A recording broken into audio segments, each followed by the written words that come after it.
Hi, my name is Sanaa. My name is Phantila. And today we're going to be presenting our physics project for quarter 3. Our topic will be about Newton's second law of motion, and we will perform it through our experiments as well as some explanations. So let's get started on the video, and hopefully you guys understand something from it. As I said, Newton was the one who founded these principles, and Newton is best known for the 3 important principles of physics called the classic mechanics. These principles describe how things move, and I refer today by his name, Newton's law of motion. There are 3 of them, Newton's first, second, and third law of motion. However, in this video, we will be telling you about the second law of motion, about force and acceleration. Newton's second law is a quantitative description of the changes that a force can produce on the motion of a body. It states that the time rate of change of the momentum of a body is equal in both magnitude and direction to the force imposed on it.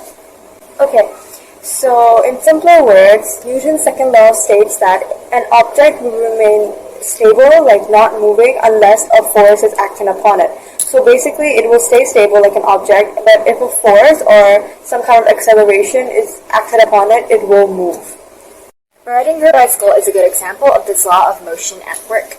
Your bicycle is the mass. Your leg muscles pushing both the pedals of your bicycle is the force. When you push on the pedals, your bicycle accelerates. You are increasing the speed of the bicycle by applying force to the pedals. So as you all know, gravity has an acceleration force as well, which is 9.8 meters per second squared. So when you throw an object down from a height, gravity will pull it down at a constant speed or a constant rate. So that is 9.8 meters per second squared. The acceleration is what causes the object to fall. For example, this pencil case, if I drop it from a height over here, it drops like that because gravity has an acceleration. So the accelerated force that is acting upon the object, which is pulling it down, is what causes it to fall and move from its still position in my hand. As you can see, this calculator right here is still. It is not in motion, it is not moving, it is resting upon the armchair of a sofa right now. However, if a force was to be acted upon the calculator, it would move. It would either fall off from that side or this side, depending on where the force was acted upon from. So for example, if I push it from this side, it will fall there. However, if I push it from this side, it will fall over here, depending on the force acted upon it. So I will act a force upon this calculator and it will fall, it will move because the force was acted upon it. So for example, I push it off, and as you can see, it fell off and moved from its position because a force was acted upon the calculator. Newton's second law of motion applies everywhere in our life. Take a look at this as an example. Students are playing sports and they're kicking ball, acting force upon the ball.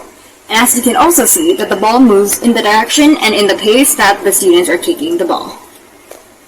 As we explained before, the ball is only moving because the force is being acted upon it. The ball would be in still motion on the soccer field right now if the students weren't kicking it. So as you can see from this example right here, this motion is happening all around you. It also happens when you walk. So when you walk, you're acting upon a force. You are moving forward from a still position. Everything around you uses Newton's second law of motion. And if you only stop to notice it, then you will see it. This is our video on Newton's second law of motion, and we hope that you can learn something and learn to observe around you as well.